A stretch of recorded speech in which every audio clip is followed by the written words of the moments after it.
Welcome to the Dr. Phyllis show. We have a special show today. We're going to be having guests from the play The Crucible by Arthur Miller. It was set in Salem, Massachusetts, and we're just going to be talking and getting some dirt on them. Alright, so we're going to welcome our first guest. She is one of the possessed girls by the devil. She convicted many people. She's also the niece of the Reverend in the town, Reverend Paris. Everybody welcome Abigail Williams. Woo! Nice to meet you. Welcome. How are you? I'm doing fine, thank you. That's good. So there's all this hysteria in Salem. How do you think it occurred? Like, what do you think started it? People thought that us girls were dealing with the devil, but we were just dancing in the woods, that's all. Okay.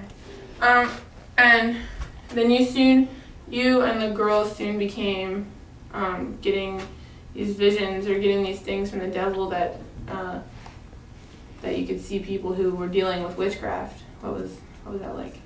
Well, people that are witches, they send out their spirits, and their spirits would torture us, so we could see who the witches are in this town.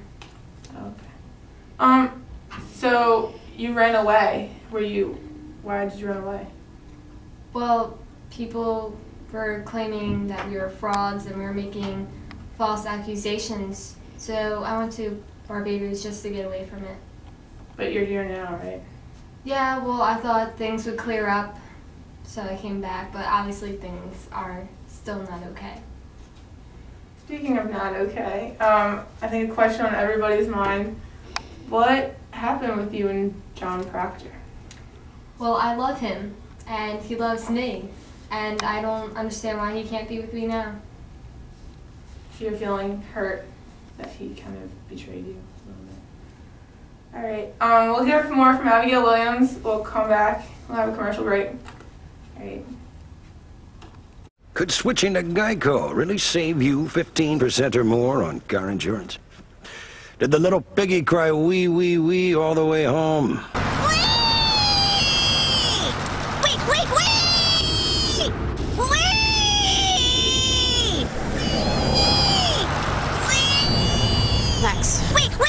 Maxwell! Yeah? You're home. Oh, cool. Thanks, Mrs. A. Geico. 15 minutes could save you 15% or more. Hi, welcome back to the Dr. Phyllis show. We have Abigail Williams still on stage here. We're still going to talk to her. But I want to bring out my next guest. She is a mother too. She is the wife of John Proctor, and she is also accused of a witch. Everybody welcome Elizabeth Proctor. Hi. Nice to meet you. Nice to meet you. Welcome to the show. Thanks. How are you? I'm good. How are you? That's good. I'm good. So obviously there's a little bit of tension between you guys. How is John? John's good. How do you feel about your marriage right now? I feel that there were just some rough patches along the way, like any good, healthy relationship should have. But because of them, things have worked out and it's on the upper side now. That's good. Now, you two know each other through Abigail working for you? Yes. Can you explain that?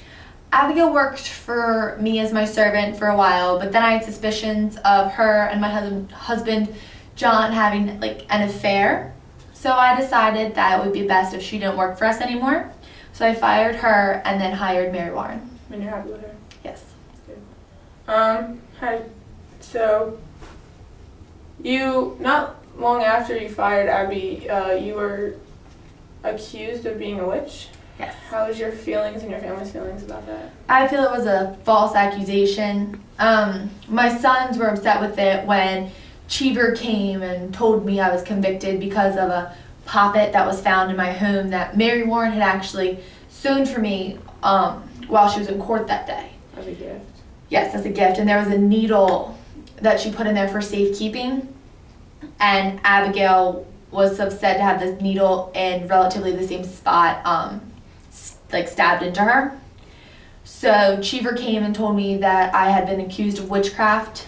My sons awoke and came downstairs, and there was a little bit of hysteria, but we're dealing. How do you feel about that? Because, I mean, obviously you were the one who accused her. Do you think it has any, does that have anything to do with what you and John had? Well, I just saw Elizabeth's spirit come to me and stab me. That's all? And you Yes, just- and I believe she's a witch. Alright. Elizabeth, throughout all this that's going on, how do you feel that your faith or your trust in husband, do you think it's changed? Do you think it's...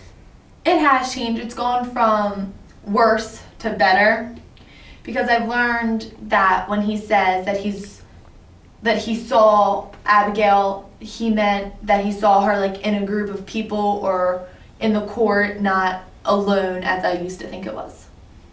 Okay. Alright, coming up, we're going to have the man of the hour. We're going to have John Proctor. So stay tuned and we'll be right back. I'm into nuggets, y'all.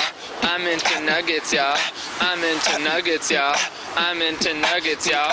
McNuggets, McNuggets, what? McNuggets, McNuggets, what? McNuggets, McNuggets, what? Ketchup and mayo. Nuggets. Ketchup and mayo. Nuggets. Dip it in that barbecue sauce. Ketchup and mayo. What? Dip it in that barbecue sauce. McNuggets, McNuggets, what? McNuggets, McNuggets, what? McNuggets, McNuggets, what? Chicken McNuggets. Hi, welcome back to the Dr. Phyllis Show. Today we're continuing our episode on characters from the Crucible. I'm going to welcome my next guest. He is the local farmer in Salem. He is the husband of Elizabeth Proctor, and he was also convicted of witchcraft. Everybody welcome the man of the hour, John Proctor.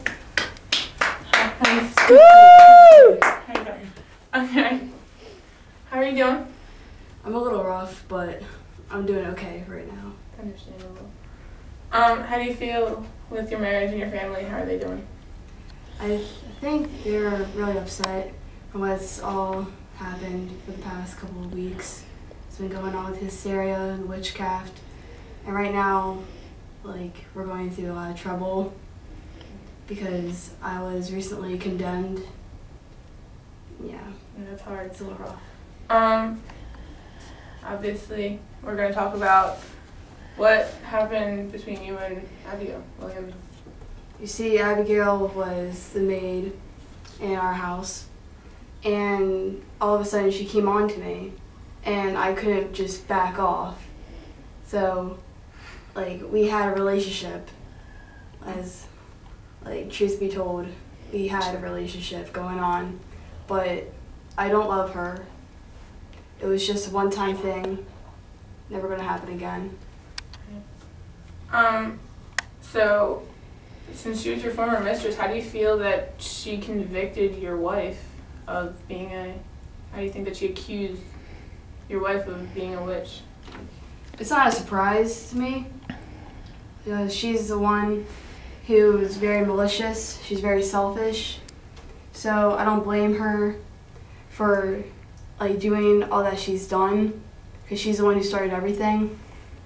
And for her to convict my wife, I will, if I could just throw her out of Salem, but she ran away, so I'm happy. Yeah. So you think that she's just making all this up, and you know She is. I know for a fact she is. Okay. So, you yourself were accused. How do you feel about that? How is that done with your family? Like I said before, they're very upset, and I'm upset as well. But I feel like I have done the right thing, saying that I have not done anything. I am not a witch. I am not going to let my name be hung upon the church, and I'm not going to teach my children that you should lie, because you shouldn't, and I'm not going to be a coward. So you signed the paper admitting to being guilty of being a witch, and then you ripped it up because of your family and because of the church?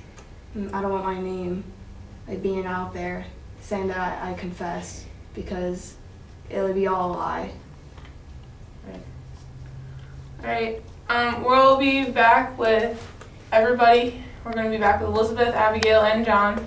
We're going to talk a little bit about it, so stay tuned and we'll be right back. Hello, ladies. Look at your man. Now back to me. Now back at your man. Now back to me. Sadly, he isn't me. But if he stopped using lady-scented body wash and switched to Old Spice, he could smell like he's me. Look down. Back up. Where are you? You're on a boat with the man your man could smell like. What's in your hand? Back at me. I have it. It's an oyster with 2 tickets to that thing you love. Look again. The tickets are now diamonds. Anything is possible when your man smells like Old Spice and not a lady. I'm on a horse. Hi, welcome back to the Dr. Phyllis Show. We have everybody here together. It's time for the counseling corner. Abby, I'll start with you. I know when you and John, had something. I think you should stay away from him though.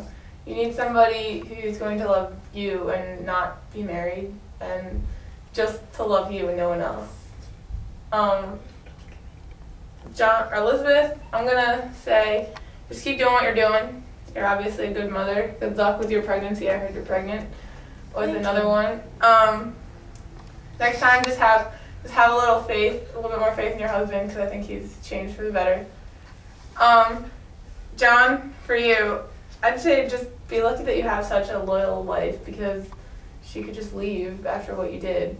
Well, I'm kind of leaving. Yeah, 2 days. Also, in these next few days, stay away from Abby. She's bad news. No offense. And just be a good role model for your children. I'm sorry about the hanging after the show. Abby, do you have any final words that you'd like to say? I just want to let John know that I love him, and I wish you could just run away with me to Barbados where you'd be safe. You wouldn't have to die. We could be together forever. Okay. John, after those words, do you have anything to say? Do you have anything to add? Go back to Barbados and die. Elizabeth, I love you.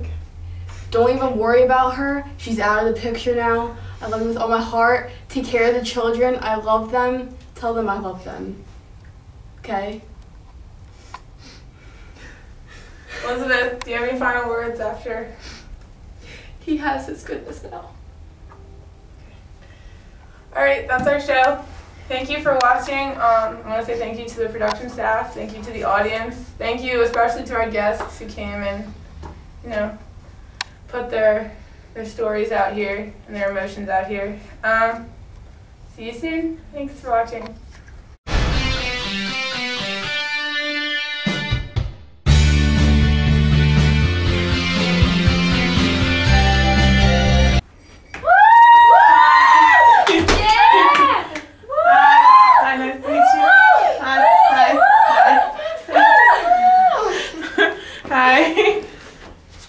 Welcome to the Dr. Phyllis Show. Today, hi everybody, welcome to the Dr. Phyllis Show. Today we will be talking, we'll have... John, so I decided that I would fire her and hire Mary Warren. No.